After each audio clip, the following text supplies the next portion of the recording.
And welcome, everyone. We are live. This is our third edition of Sports Talk New York, the Facebook Live edition. Joining us now is a man who is a longtime pianist, vocalist, songwriter, and Hammond B3 organist for Southside Johnny and the Asbury Jukes. He's also worked with Bon Jovi as well as the Blues Brothers, G.E. Smith, Gavin DeGraw. He occasionally filled in for bandleader Paul Schaefer on the late night show with David Letterman. His presence as a keyboard vocalist arranger has been seen and heard in house bands from many special events, backing such stars as James Taylor, the band's Levon Helm, Bruce Springsteen, John Mayer, and Snoop Dogg, among others. He's been providing some amazing entertainment for all of us who have been staying at home during the pandemic with his Live from the Living Room Lounge in Astoria, Queens, Facebook Live performances. It is a pleasure to welcome Jeff Kazee to Sports Talk New York's Facebook Live edition. Welcome, Jeff. Thanks, Mark. Good to be here. It's a beautiful day outside, beautiful day to be on the internet. When did we ever think we'd be saying that? A beautiful day to be on the internet. I don't know. Unless you were searching for porn, maybe, I guess. I mean, just to see another person and talk to someone. I mean, my family, I say good morning. They're like, don't start. Exactly. So it's interesting. Yesterday we did a Facebook Live with Brett Boone, and on Sunday night show, one of our guests was George Thorogood. So Brett is part of a 3-generation of baseball family. George's daughter Rio has played guitar with her dad on stage. She's an excellent guitarist. And your story about family influences is no different because your great uncle Buell was considered one of the most successful folk musicians of the 1920s. So can you tell our audience a little bit about him and what impact he had on your interest in music? Well, first of all, that's some good research, Mark, because my Uncle Buell was my father's uncle, and that's my great uncle. So, but I met him when I was a boy. He had a recording contract in 1928-29 with Brunswick Records, which is like Columbia. It became one of the big, record. It was a big label. And so basically, these talent scouts from New York City got some of the local talent down in Appalachia. My family's all from Kentucky. I grew up in Ohio, but my family's from Kentucky. And that's where all my heritage is from. And so my Uncle Buell, in short, had learned all these ballads. They call them ballads, death songs, and songs handed down from the Scots-Irish tradition through the oral tradition. And he knew all these songs, with the verses and that, because they didn't have, like what we have. They didn't have records and they didn't learn them from records and tapes and stuff. But he learned them from people who had taught him as a boy. And anyway, long story short is they found I don't know how they found my uncle, but he was very proficient on the banjo, and he's studied by a lot of banjo players because of his style. It was kind of unorthodox, and he could also talk about it. But anyway, he recorded a lot of sides for Brunswick Records, usually with the theme of dragging your lover to the river and drowning her, and then repenting for the rest of your life. He was a teetotaler. He was a Baptist minister and an educated Baptist minister of the era. I mean, he was fluent in Latin and Greek. He was a Latin and Greek scholar. Really, a polymath for the times down there. Anyway, he's a source of pride for us, and he taught my father how to. My dad sang like he does and mimicked him. He taught him how to play the banjo and guitar, and that was his idol. And so my father passed that down to my brother and me. And so that's the legacy. That's my connection to Buell. It's very fresh. I'm looking back. Hold up.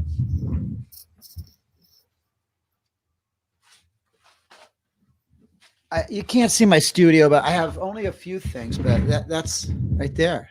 Wow. What year is that album from? This is a compilation. That's a 1929. Wow. And the thing that really put him over the top for a lot of people is that he had 2 or 3 tracks included on the Harry Smith compilation, and which is the Smithsonian Anthology for Folk Music. And that became, that turned on all the 60s folk guys. And sorry for the long answer, but when I first went to college, I went to Ohio State, and I was in a music history, not even music history class. And there was about 450, 500 people. And the guy's reading off the names of the students, making sure they're there and everything. And he says, "Hey, are you related to Buell Kazee?" And I went, "Well, yeah." And he said, "I want to talk to you about him." And long story short is that a lot of people had, in the research and that were, folk heads and Americana music guys really knew him, including a guy named Bob Dylan. So when I first met G.E. Smith, the wonderful guitarist who played with Bob for years, and Saturday Night Live band, everybody, he said, "Hey, are you related to Buell?" Everybody called him Buell. I don't know. Buell Kazee. And I said, "Yeah." He says, "You know who turned me on to Buell Kazee?" I'm like, "No." He goes, "Bob Dylan." I went, "All right, we made it." That is awesome. And I said to my dad, I go, "Hey, Bob Dylan was into Buell, And my dad was a straight country guy and gospel guy. He says, "That's good. That's neat."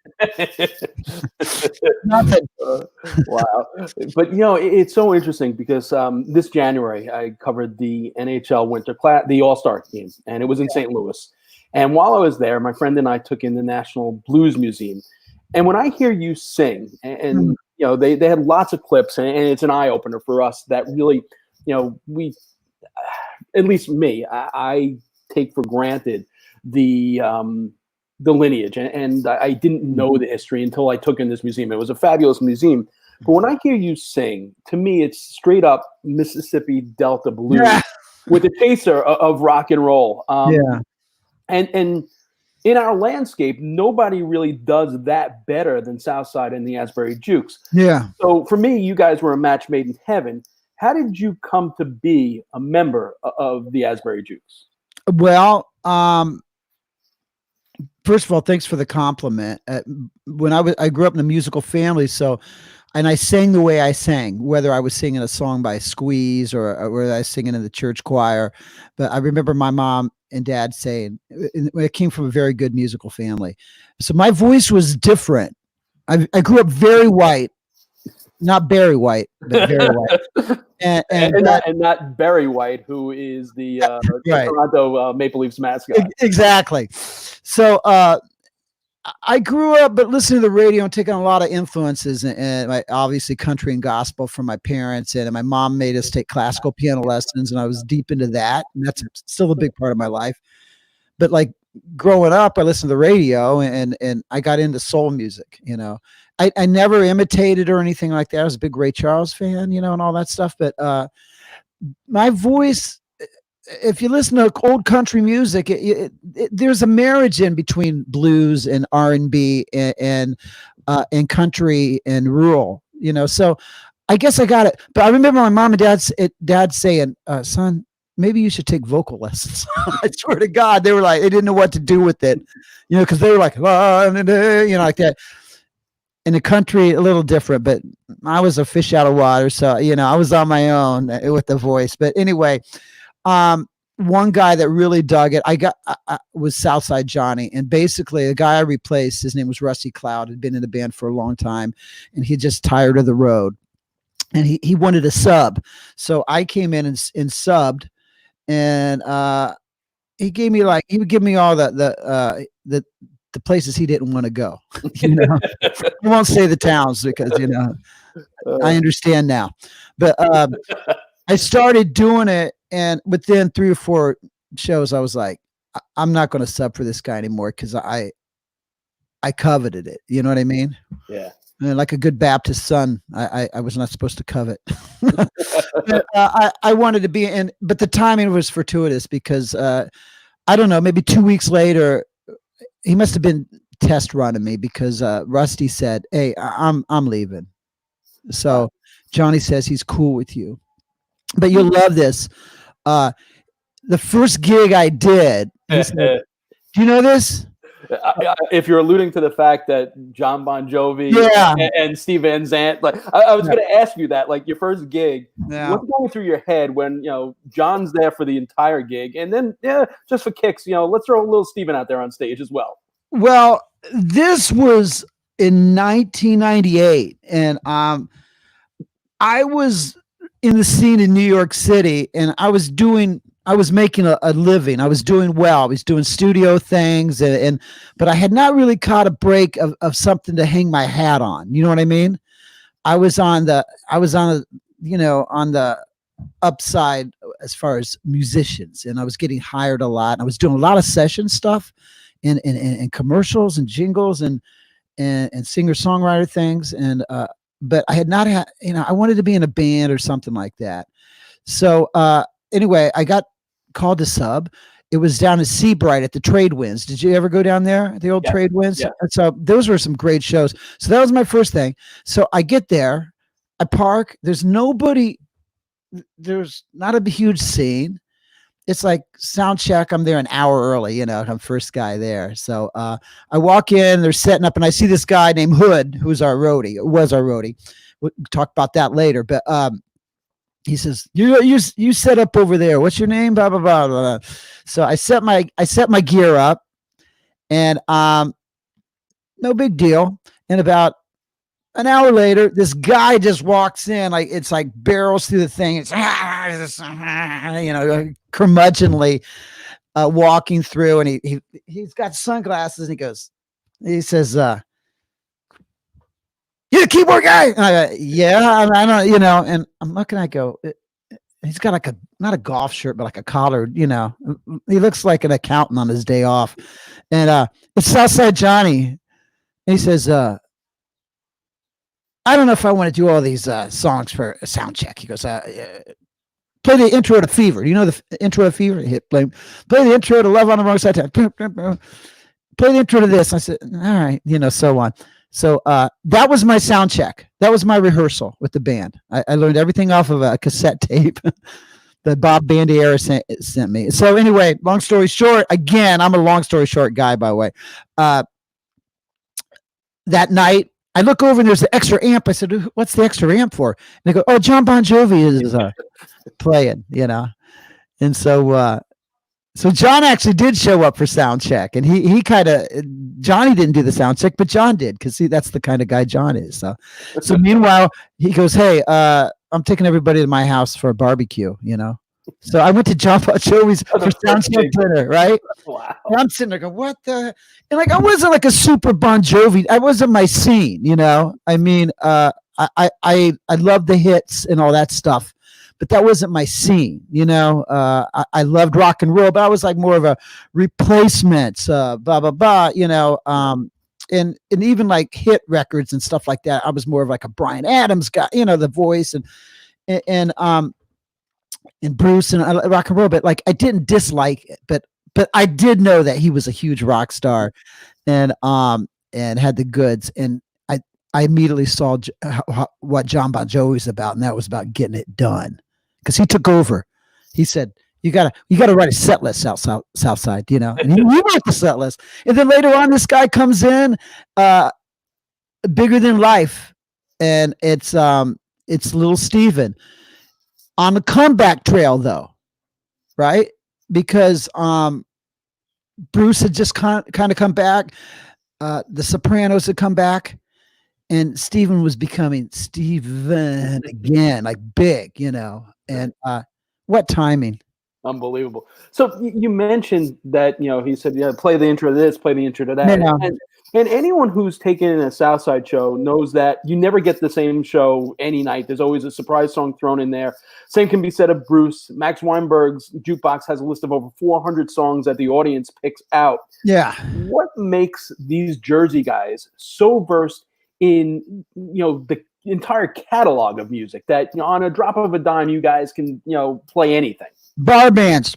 They were in bar bands from early on. They had to learn a lot of material, and fans. They're fans. They're music fans, and both those things resonated with me. And Southside, all those guys are very good at first impressions. They're not wrong that often. And Johnny, I went with the curveballs he threw, and when he asked me to sing, I sang. And when he asked me to stand up, I stood down. No, but I think he thought I was quick on the feet. I was insecure in the aggressive way. Like, I'm not going to be wrong. He liked that. I've fortunately grown out of that, but you know what I mean? I was ambitious and I was hungry, but I was a fan. I mean, I love playing rock and roll. And then all of a sudden you're playing with these giants on the first gig at some beach bar, So yeah, that's my first gig.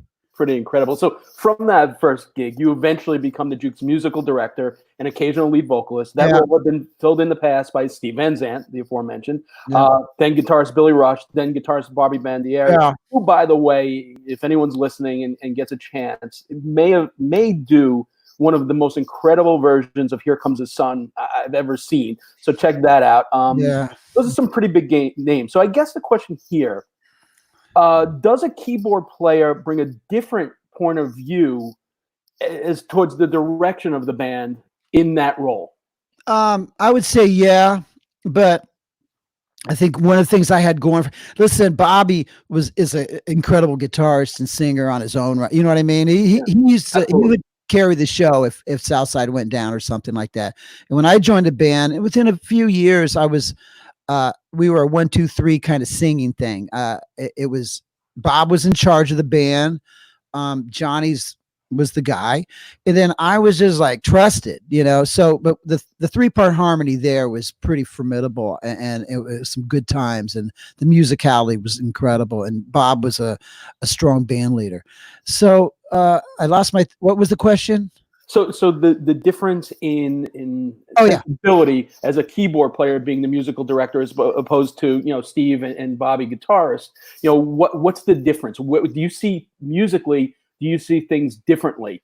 I would say there's a certain aspect of that. I had a very broad spectrum, as Bob did too.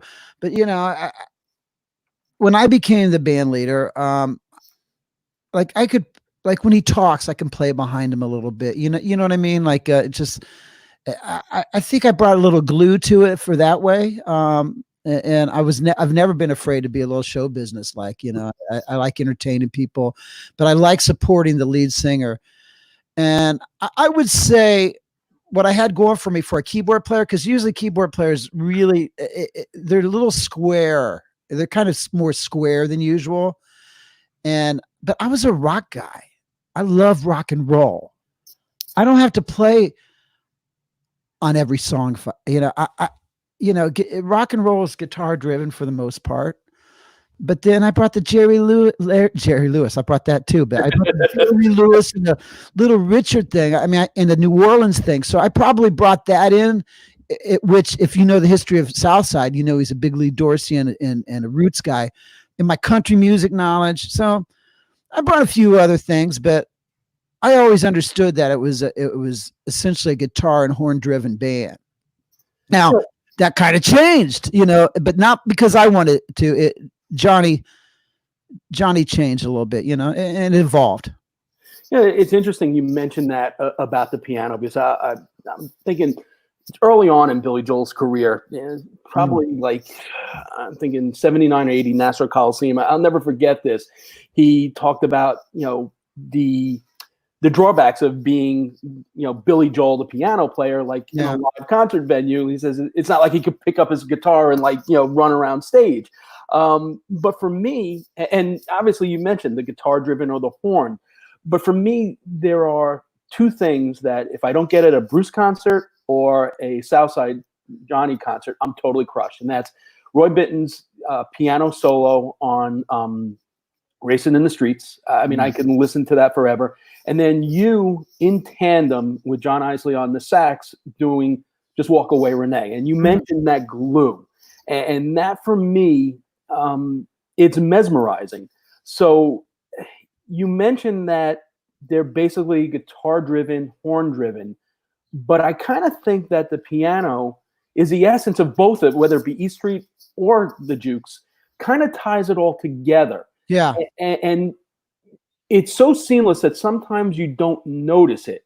And is that frustrating? Because No, because I mean, you are like spot on point, and sometimes, the focus might be on the horns, even though you're keeping everything together. I mean, I'm a sports guy, so I understand teamwork. And I think if you've been watching like the Jordan things, all those guys were great players, but you got to find your role. And so was I Scottie Pippen at one point? Probably. I'll never be Jordan because Johnny's Jordan, I'm Michael B. Jordan, I guess, the actor. But so no, I mean, I'm not one of those guys that likes to make it look hard. I like practicing behind the scenes, and I like being noticed when it's worth being noticed. But sometimes you have to play underneath a guitarist or a singer because that's the guy getting the feature. That's where the eye should go to, or the same thing with horns. And then it should be that way all the way around. It's not always that way, but as a band leader, I've always asked my guys to think that way. And the band we have now is probably the best at thinking that way. You know what I mean? Yeah. Everybody's got their slot. There's been better guys at each slot, including myself, or guys that were just, favorites or something like that. But this particular aggregation of guys, it's a well-rounded, tight machine, and it's got its own thing. You'll never get the magic of the first 2 or 3 years of any band, right, Mark? I mean, come on. Very rarely. So you have to think another way and not get intimidated by the history. So is that a that's very interesting. And a couple of the comments in the chat room saying that it's basically the Jukes are an accordion-driven band, right? It's pretty. Yeah, it's driving right into a mountain if that happens. So and it's interesting because it seems like you get the essence. And as a musical director for a guy who's actually been a musical supervisor on a major motion picture, as Johnny was on Eddie and the Cruisers, and he's also known for his encyclopedic knowledge of music.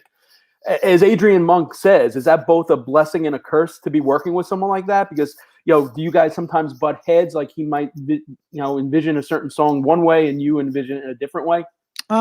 We butt heads, but not because of that. We butt heads writing because of that. Like I'll bring in a hook or something and be working on it, and he'll be like, "No, you got to do this." I'm like, no, this is a serious idea. This is, this is what it. And then other times I'm like, all right, but we pick and choose our battles. Once in a while, very rarely on stage where we disagree with tone or something, of interpretation, because Johnny's so he's so up for going another way, in fact, sometimes I say, hey, let's just do it the normal way.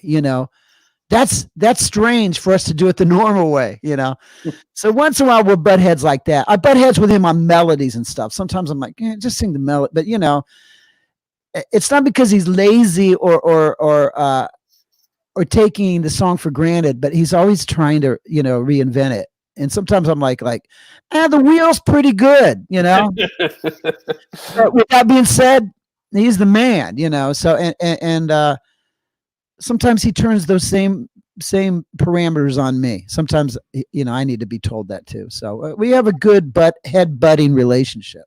Interesting question in the chat room. So if you are watching us live, feel free to put comments. I do see them, and this is a great question. Andrew Fine wants to know: do you listen to tapes of shows afterwards to see what works and what doesn't? I have. I don't listen to tapes. I will go to YouTube now. I listen from time to time. Occasionally we do these shows in Sirius Radio broadcasts. I always listen to the broadcast the next day, driving home from Asbury or wherever. And I want to see what works. I do. And I'm always amazed at the things that I thought were a disaster that they go right past you. And then sometimes this is as bad as I thought, but what I do get from listening to performances, in short, I really only listen to songs here and there, on YouTube. I very rarely listen to the whole thing. I used to, but what I listen to with the full show, if you see the Jukes, it's not about seeing the 12 shows in a row. I mean, the 12 songs in a row. It's about hearing the 12 songs in the rap in between, sometimes within the song. That's what makes it unavoidable for the hardcore fan. And that's what makes it attractive to the person that likes that. Lately, I've seen a lot of deadheads following us again for that. Maybe again for them, I don't know. But like lately, I've seen a lot more guys, because the Dead fans are amazing with other audiences. They're huge music fans, but I've seen a lot more Dead fans, coming out, and I think they like that the jumpy around in the set list within the show.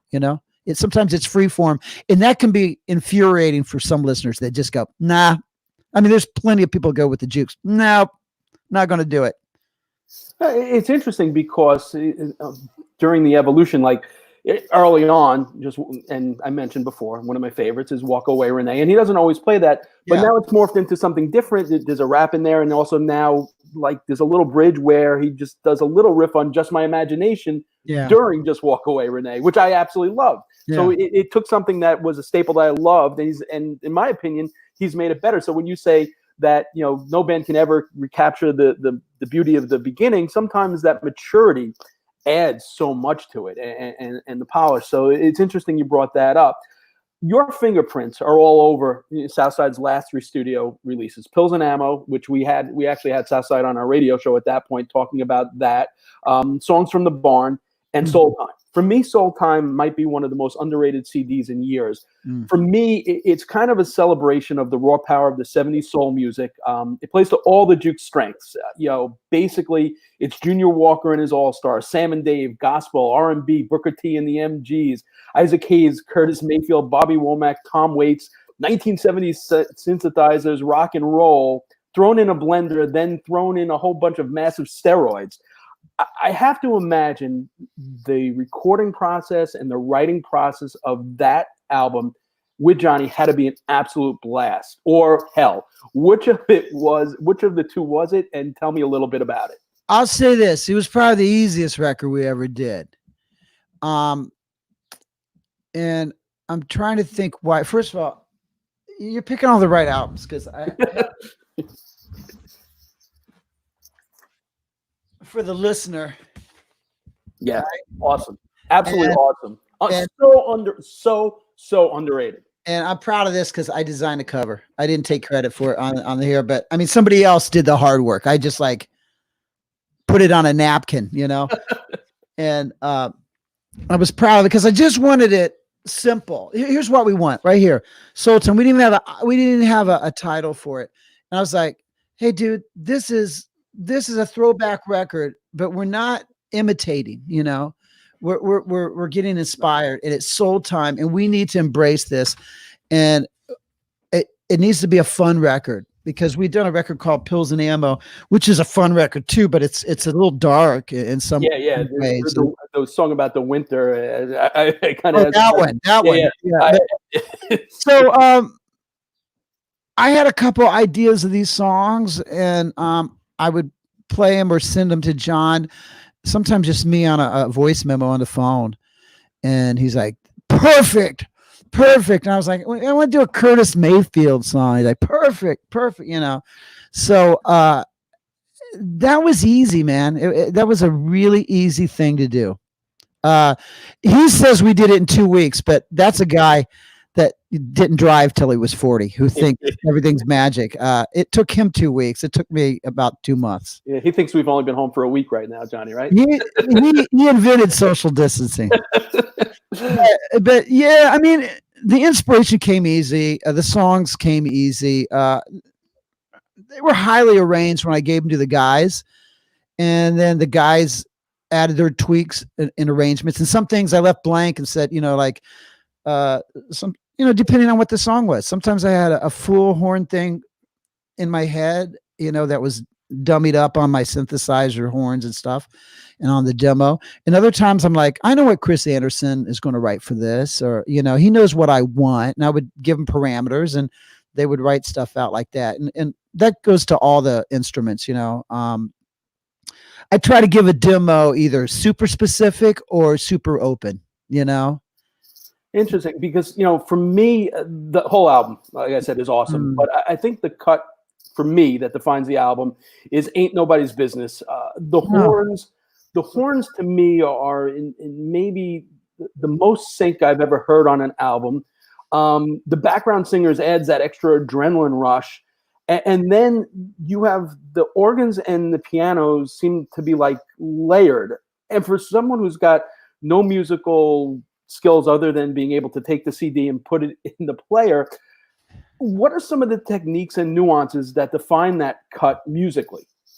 It's a New Orleans song, but not like a New Orleans like doom doo doo doo boop bop beep. It's like a New Orleans pop record, as they call it, because they had hits like Mother-in-Law and those kind of songs like that. Alan Toussaint had a bunch of songs like that, Ooh Papa Doo and things like that. So here's where the music history thing comes in.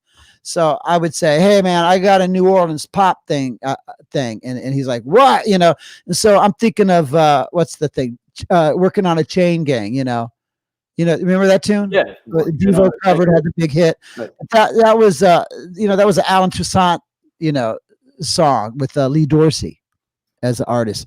So I'm saying we need to do a Lee Dorsey New Orleans song, and John's like, that's it, man, New Orleans pop. So I came up with the bass line. I said, let's have a story about a minister gone wrong, and we were tired of the preachiness of everyone. It's like we were tired of the preachiness, and so we did a song about a wayward preacher, and but it's got humor in it. Yeah. But so that's how that developed. And we gave it to the band, and our band is so funky. And I think I had the horn. I know I had the horn riff and everything, but then, those guys funkified it and put it right where it was supposed to go. And even when you're recording it, Johnny will say, hey man, take that one note and shorten it or off. And then sometimes we argue about that, but God bless our horn section. They can put up with us when we're recording, but we got a great band. We put it through the Jukes. The Jukes played that track. That's the Jukes. Yeah, for sure. So now Ranger and Nick fans probably don't know this, but they have heard you at mostly every single Ranger and Nick game for many years. Yeah. As your song "Give Some More" plays, as you wrote that for the Garden of Dreams Foundation. Yeah. How did that come about? That came. There was a guy working for Madison Square Garden named Sammy Steinlight, who is one of my best friends, and he's a PR guy, and I think he hooked us up. Yeah. And he loves music as much as I like sports. So but I've always had I've always had side hustles, Mark. I've always been creative with other people, even when the Jukes weren't working and stuff. I'm a working musician that never, for many years, didn't know how to stop working. I'm better now. And now that the coronavirus has just cut me out of work completely. So I'm glad I got better at it. But Sammy hooked it up because Sammy's like a genius at hooking up sports and music and charities and charitable foundations. As you know, with charitable situations, you always see the same people because it's the same people that are always in it. You know what I mean? Yeah. Some guys, you gotta go, hey man, could you do me a favor? I'm in. Right. I don't even ask. So Sammy made a pitch to the top of Madison Square Garden, and said, hey, we need a theme song and blah blah blah, and that turned into a 30-minute making of the song, and we tied it to the Garden of Dreams Foundation, which helps underprivileged kids in challenging circumstances. And I'm not doing the verbiage right, but I'm on the gun here.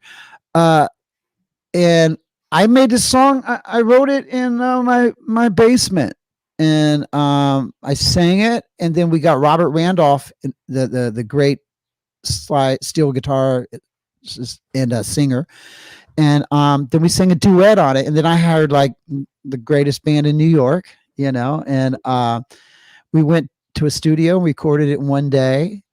and then we mixed it. And now that literally happened in a couple of days. But the garden and Sammy and me, we put that together, and they used it for all their they used it for commercials. They used it for any of the PSAs. That's public service announcements. And they would play it at halftime at the Knicks game. And in between periods at the Ranger game. And like me, I mean, I've made it. I mean, I've done a lot of stuff that every time I would go and bring my kid, it would start off, and then you'd hear my voice, and my kids were like, "Dad," you know. So they played it for years. I think they got a new thing now. I haven't heard it in a while. But I think they might be using Alicia Keys or something. But Alicia Keys, I think so. You've been bumped by Alicia Keys. All right.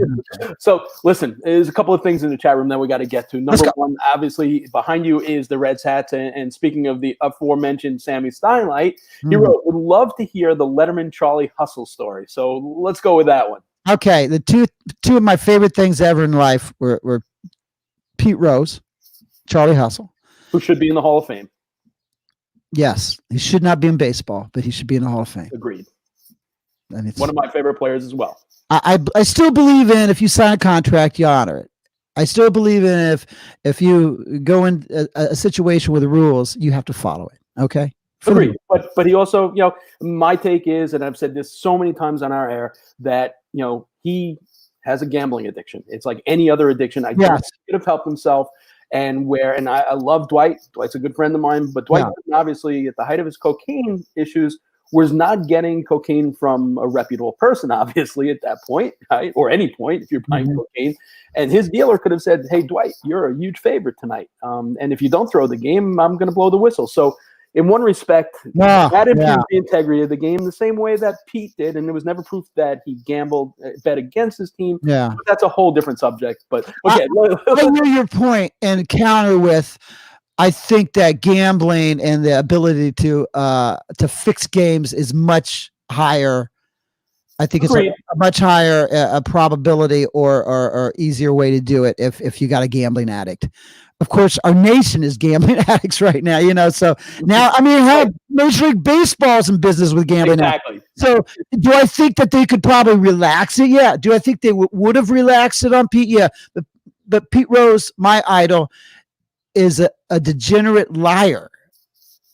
Yeah. I love him. I love everything about him, but I'm, by the way, this is, people troll me with this and they get me going, but like, Pete had so many chances.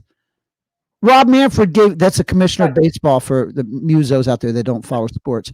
Rob, he gave him an opportunity to come clean, and he still didn't come clean, Mark. I agree, but that's what probably made him such a great ball player. Absolutely. And so, it's inherent in him. And again, I agree with you. But listen, what he did on a field, he deserves to be in the Hall of Fame. There's tons of people in that Hall of Fame that were not upright citizens in the world. Completely agree. I think is it mutually exclusive? Is that? Yeah. I don't. Are you kidding me? Right. I mean, the Hall of Fame's a joke without Pete in it. Pete. I mean, it's incomplete at best. Okay, so there you go. By the way, I'll be holding church services about Charlie Hustle. But I love him. I still love him. My friends got me this. I'm not a memorabilia guy. I have a lot of stuff, but I don't hang a ton of it up. Besides the 2 album covers you asked about. But I have a jersey that says to the king of the keyboards from the Hit King. It's my most treasured thing, It's a great description too. Anyway, he was my idol. I grew up with him. I thought we won in 75 and 76 when I was a kid. He won with Philly. He's a champion. He played the game. We had every kid in Ohio sliding head first at my age. And then Letterman in the 80s. Letterman came on, and I was a Johnny Carson fan, but I was a kid. I graduated in 85. So I grew up with Carson and this guy, this weird comedian that was from the Midwest. I could sort of relate, but he was abstract. I became addicted to that, and that was on at 12:30. So I'd have a black and white television in my bedroom with the shag carpet with Charlie Hustle on the wall. And I had the earphones. You remember you could put earphones on it. And I would listen to the Letterman show and turn the the screen down so my parents wouldn't know. And that was New York City, by the way, because they used to, when they go to commercials, they'd have all they would have pictures, right, of New York landmarks. I remember first time I came, right, the hubcaps and on the street. Yeah, the car wash, all these bars, Pete's Tavern. It's the first thing I look for with all the stills, Anyway, I grew up, and they had this guy playing organ, Paul Schaefer, and I got it. At the time, Paul was really making fun of show business in a sense. He was in on the joke. You could argue that it changed eventually, but and we all get older, and we all sometimes the things we make fun of, we sort of it becomes there's a reason. You get a little older, but in that case, I was a huge fan of that band. They had this incredible band with Steve Jordan on drums, Willie on bass, Hiram Bullock on guitar, and Paul, who was a master. And Paul is a master musician and band leader, the best. Anyway, I'm driving. I go home, and somebody calls me, and it's a guy with it's a producer. He says he's a producer, and I said, "Hey, Paul's sick. With the Letterman show, we're with the Letterman. Can you come in?" Or there was a sickness or something like that. And I'm like, okay. Yeah, this is one of those deals where I don't believe it. And I think because Lord knows I busted balls all my life. So I'm in, people are always trying to get me on a good prank. I don't believe them. And they go, "No, we're really under the gun. I mean, we're talking about today." And I said, "Well, who told you that, how do you get my name?" He said, "Anton Fig, the drummer, recommended you." Now, no, they go get Anton Fig, and he gets on the phone and says, "Kazee, this is for real." Because, he just thought, so I said, "All right, I'll be there." They said, "Now." So I'm in a cab. I'm bringing some clothes. I don't really know what's going on. I call my mom. "Hey, here's an artist. I played with a million great artists, right? Like influential. They understand television. They understand the David Letterman show, right? You got a little bit better rise than when you told them about Bob Dylan with your uncle. Well, that's all you got to know, right? Yeah. James Brown. I remember my mom going, "James Brown, what?" Yeah. So I got I across the East River. Fortunately, I live right across in Queens. I run across the bridge, for exercise, and I go there. We get there, and I said, "Who's the guest?" And the guy's like, "Pete Rose." Wow. So the show you grew up watching and your favorite ball player all on the same day. Right. Wow. And it brought tears to my eyes. I mean, it still does, because I used to project that I would be able to. I never projected I'd be a star or anything, but I always thought I'd have an interesting life. But I never thought I would play the Hustle for Charlie Hustle. But by the way, that's what we played. I got to choose the walk-on music. Nice. So it just dawned on me, like lyrics that have not held up over time, and I think it's Billy Joel Zanzibar. I think the line is, "Rose, he's such a credit to the game, but the Yankees grab the headlines all the time." That's one lyric that has not stood the test of time for sure. That you're not the first one to bring that up. Yeah. And I say you're right. The Yankees don't stand the test of time. Let's see, something else from the chat room. So this is from David Bernstein. He said he missed the beginning of the show, so he's sorry if we covered this, which we did not. He wanted to say he was sorry to hear about Hood, and he wanted to know what Hood's contributions to the Jukes was. Well, Hood was our roadie, and I'm going to try to keep it together here. It's a very trusted and close friend of ours. He's been with Southside since I think 77, 78, but knew him from 75. He worked the back door. He worked the door at the Passaic, the Capitol Theater, Passaic. They were all record store nerds, and he was a record store clerk. Johnny would come in, and after he get done with his shift, he'd go down to hear him at the Pony. And then started doing T-shirts like at 77, 78, and just did every job really. And he was the first guy I met when I walked into the trade winds, and he was there. He was the guy with the smile and welcoming. He could be incredibly cynical and acerbic, but I don't know any roadies that worth their salt that aren't. But he was Johnny's guy, and he did shows with the Dead. He did shows with a lot of people, but if Johnny's called, he went with Johnny. Bruce Springsteen could have called him and said, "Let's go on the road." And Hood said, "We got 8 gigs with the Jukes. I'm not." He thought Johnny. He was completely dedicated to Johnny, and not in a fan like in a creepy way. Just like he had a home with Johnny, and I found a home with Johnny, and we became musical and work brothers. And Hood was an amazing dude. I saw the world, or at least the world that likes the Jukes, and with him and traveled.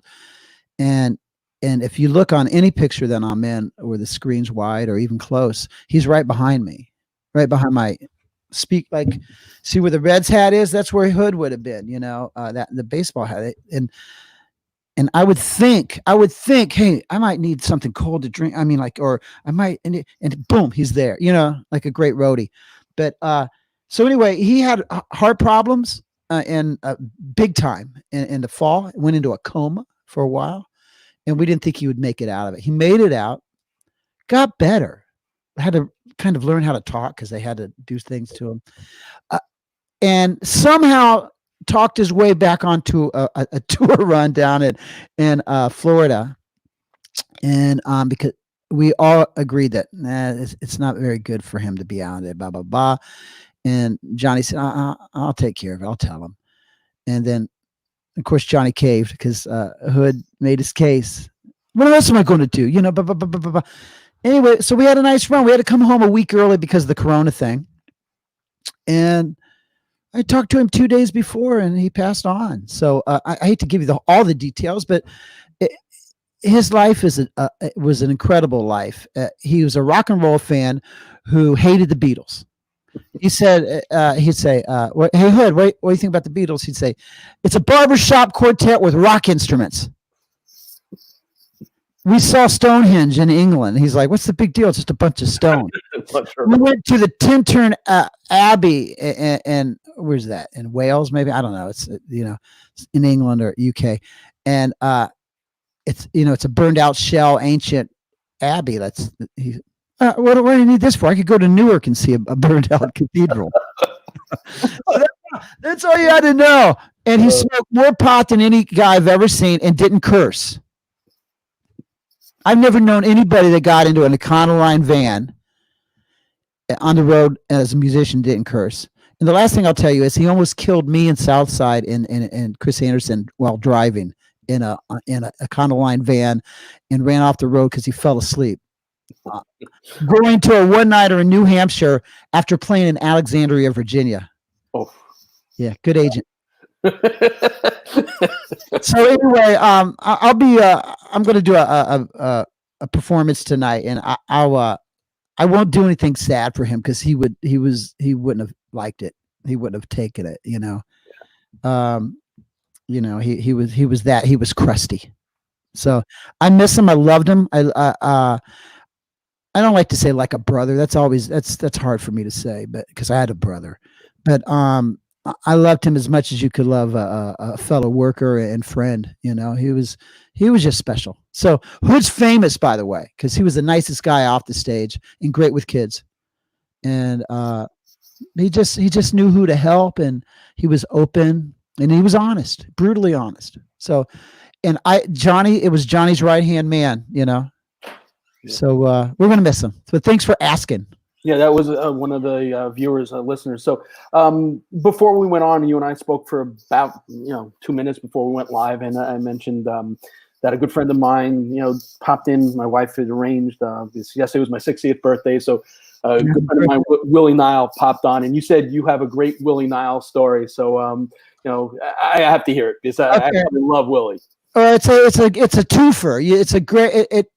It's a great Willie Nile Southside Johnny story that wasn't supposed to ever happen. So I work with this guy G.E. Smith, and sometimes we back big things up like galas or charity things, or you know what I mean. And a lot of times stars will come and we'll back people like that. In this particular one, we did this thing for giving glasses to people that needed them, and we did it through Moscot Opticians. We did it at City Winery. And we had a bunch of people come in and sing. And Southside was, hey, let's get Southside to come and do a song. Willie Nile. Let's get Willie Nile. So we invited our friends out to sing a song and raise money. And they're also, you ever see the deal where they you buy $100 and you buy a raffle for a car? Yes. Like a sports car. So, the guy comes back and says, hey, by the way, we're taking raffles. He's talking to the band, right? Like the band, $100 raffle ticket, a band guy. No way, man. And Johnny, I think does 3 or 4 tickets. And, he says, I want a car. Keep the money. Don't give me the ticket. Here's some money, I know Johnny's could be such a jackass sometimes, you want to, he's the sweetest man when it comes to compassion and charity. And Willie's over there like this. I go, hey, you thinking about buying a ticket, man? I got 2 kids in college at the time, and I'm saving quarters, and Willie's like, yeah, I could kill 2 birds with 1 stone. It's a good cause, blah, blah, blah. So he buys a ticket. Wait, what happens? What happens, Mark? Willie didn't win this car, did he? Willie wins the car. Willie lives in a city. What's he doing with it? Willie doesn't drive. Right, He might drive, but not enough. He doesn't seem like he drives. No.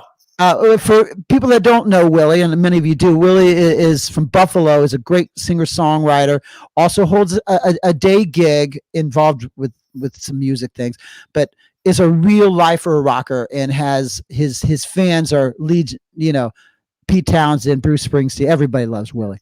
Great songwriter, singer.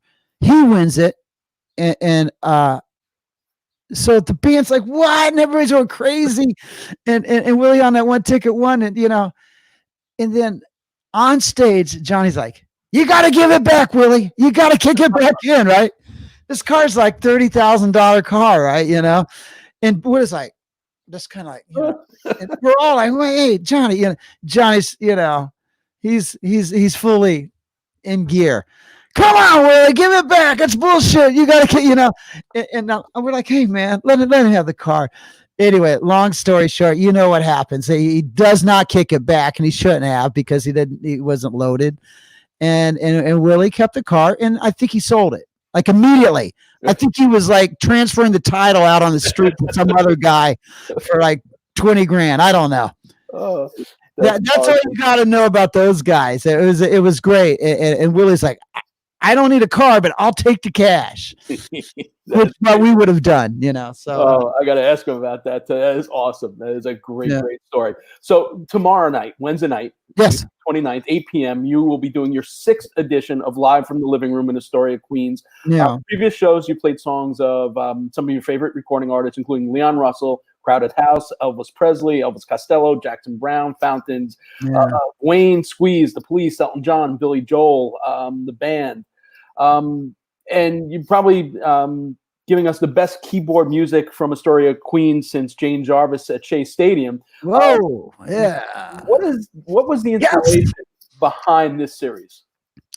What was the what? Inspiration behind this? I went on Facebook Live on just like every morning. I will play for 45 minutes to an hour, like in my underwear. I don't want. Sorry for the visual, guys, but or gals, I should say. I just fool around on the keyboard, and I got Jeff. Full disclosure, I got scared here because when you said in your underwear, I thought you were going to say you fool around with your organ, and I was like really scared for a moment. But go ahead, I had to throw that in there. Sorry. Is this thing on? I like screw around and just kind of like invent and just enjoy the piano and just kind of get limber up and get my head. Sometimes a song comes out of it. Sometimes a task for me comes out of it. Sometimes I just play to hear I like playing the piano, but so I use it. It's part of my creative and personal schedule. So one day I said, I'm just going to turn this thing on. I said, hey guys, I found Facebook Live. I'm practicing. You see what I do, So I play for about 20, 25 minutes and I look at it and people commenting. I'm like, I got like 50, 60, 70 people on here, and I couldn't believe it. That's how bored everybody was. And people started asking for songs. I said, no songs tonight. And then I think I sang a song or two. And I said, I'll tell you what, tomorrow I'll take some of these requests and some of the ones I want to do. That was on a Tuesday. So I said, tomorrow on Wednesday, I'll do it. And I did a whole hour and I answered questions. And as the show started, it just grew and grew within the show. And I started getting shares and it turned out that people like the vibe. And I think they like the music. I think they like the set list. You're buying into my taste. I'm not going to do something I don't want. I'm not going to do that. Sometimes it's going to be straight down the middle, and sometimes it's not. The songs I do, but I do want the people to like it. But if they don't like it, stay for the next song. And there's a lot of piano playing. You've heard it. I rearrange it. It's piano centric. It's Jeff centric, to use my own name, and I do all the songs I want to. And it turns out people listening have great taste, not necessarily in me, but in other artists. And if I can't get to the song, I put it on a list. And, so I read every bit of comments and correspondence, and I try to answer it, So Great. That's how it started. It's great stuff. And this week, you're going to be performing music of various New Jersey musicians on your home piano, and you're going to share personal stories of how those musical selections have impacted your life. I have to assume we're talking, Sinatra, Springsteen, Steve, Bon Jovi, and Southside. Yeah, those are the guys. So if you're listening and plan on complaining that the Smithereens or that Frankie Valli's not in there, Fountains of Wayne, those guys are going to get thrown in there the rest of the series, not tonight. I need 2 or 3 hours to do all that. And I don't want to do just one Bruce tune on a Jersey centric thing. I mean, he's got so many voices and points of view. So you'll hear a hit, you'll hear a classic, and then am I going to do a deep cut? I don't know if I am or not, but there's songs that I really like. And you're going to hear me singing them, so they're not going to be like Bruce. Sinatra, I know a lot of standards. And Sinatra, the Great American Songbook, his stylistic. We're going to get Summer Wind? No. Whoa. No. All right. No, but I heard the Summer Wind last night on a television show, though. I don't know if you watched that show. Which one? I don't want to give it away, but Ozark. I saw Ozark. I saw the whole. I streamed the whole season. This one. Okay. Yeah. So anyway, they used a good one, but no. I mean, you could literally say 125 titles, Right. But they both kind of have something to do with the times, and to where I'm at. And so each song I have a connection to. Bon Jovi, I was on the road with those guys in 2005, 2006. They've written some iconic songs that are just great songs. And when you play them on the piano, you can, you always hear a lot of guys say, if you can play it on acoustic guitar or on a piano, it's a great song. You know what I mean? Yes. So they got some wonderful songs, 2 fastballs, and then maybe maybe a slider. And who else? And then a couple Jukes tunes. And those are going to be dedicated to my boyhood. Nice. So, and during the show, do you ever change it up if people throw requests in the chat? Do you have someone monitoring it tomorrow? You kidding me? I saw how you got like papers handed to you. I've seen that. Listen, I grew up on Letterman, so I had to have the crack staff. Astoria, Queens. So I've got nepotism is fully loaded with me. My wife, I promoted her to executive producer. It turns out you do have to sleep with the talent too. And then my daughter, who lives with us, our oldest daughter, we've been quarantined. She's the director, and she moved up from intern into a director, and I promoted her on camera. So they're getting more famous than I am, Mark. And then from Pitt, I just picked up my daughter, Sophia, who's 21. And we're using her as an intern now. So yes. So she's fulfilling the Larry Bud Melman role, I guess. That's right. That is correct. We're going to have her stand at the Staten Island and with the microphone. But It's got serious music. It's got fun music, and we do questions. Sometimes I answer serious questions, and sometimes I play the fool. For a pun there. Nice. Sometimes Nicely done. I didn't mean to do it, but Steven knows how to title songs. But apparently, it seems entertaining because we're having such success with it. So, lastly, Little Steven has a song on his latest CD called Communion. And some of the lyrics are, baby, baby, put the camera down, shut off the phone if you know how. The only way to take you higher is let the music get inside you. Well, everybody say harmony, unity, communion. With that, I'm wondering that live music certainly has that communal component to it. What do you think the first time for you will be like being on stage in front of a large crowd? And what do you think it's going to feel like for someone like me in the audience for us to finally share that communal feeling again?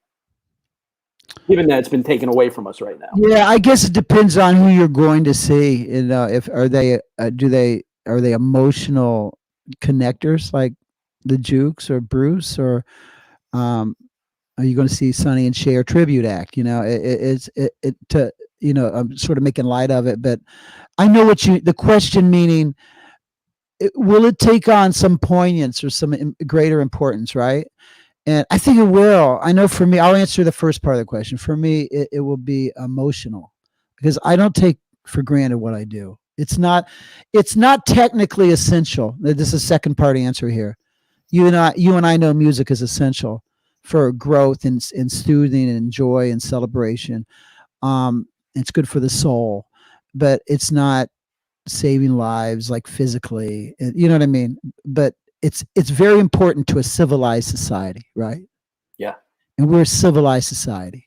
And it turns out that I can help satisfy what I need, and I can help satisfy what people out there that are still hungry for music, and that's what I'm doing with this series. But when I go on stage, I miss it already. I miss knowing that it hurts me more knowing that I don't know when I'm going to go back. Right. I lost a brother 10 years ago, and when we after his burial, I flew back here and I got out of a plane and went straight to London and got on stage. Do you know what I mean? So that's the guy I am. That shows you how I'll feel. I'm an emotional guy, and that's where those 2 hours. Johnny and I always talk about that. Nobody can get to you. I mean, if you don't want them to, we run it. We're in charge. He's in charge. So, that's my answer for that. And I think for the fans, for people, the fact that you're asking this question, damn well it's going to be emotional. It's like when someone comes back after Tommy John surgery or after a car crash. It's like when Tiger Woods came back for the Masters. I wasn't even a huge I'm a Phil guy. I'm not necessarily a Tiger guy. I was rooting for Tiger in the Masters, for God's sake. It touches us. We love to come back. Yeah, hopefully that comeback will be someplace in the tri-state area. Because I'll definitely be there because I'm looking forward to that day. Thanks so much for your time today. More importantly, thanks for so many great concert memories and great music over the years. Big fan, so this has been a thrill for me. And I look forward to the streaming show tomorrow night, live, 8 p.m., live from the Living Room Lounge in Astoria. Tell people what the best way to find it is. Facebook.com/Jeff Kazee Music. Yeah, I sound exceptionally corporate, but that's some other guy took Jeff Kazee. I don't know who, but Jeff Kazee Music. And make sure you get that guy, and if not, just Google it and it'll pop up. Awesome. Jeff, I really appreciate it. Jeff Kazee of Southside Johnny and the Asbury Jukes and thousands of other things, and a Cincinnati Red bands to boot. To the death. You said you went to a fantasy camp before. I've often suggested that the actual Reds need to go to fantasy camp. Yeah. Oh, I won't tell David Bell that. He won't be too. I wasn't 9. No, this was our year too, man. We were loaded, but we'll talk about that at another. Hey, listen. When was the last time the Reds were undefeated in April? A while. I know. Haven't got the game yet. Well, listen, thank you for having me, and thanks for the great questions, and thanks to your listeners and watchers, and thanks for loving music as much as I do. I can tell, Mark. So it was great meeting you, and thank you for the interesting conversation. We will see you for sure on the road, Jeff. Thanks so much. Thank you. You got it. Have a good one, everyone. Stay safe, stay healthy, stay strong.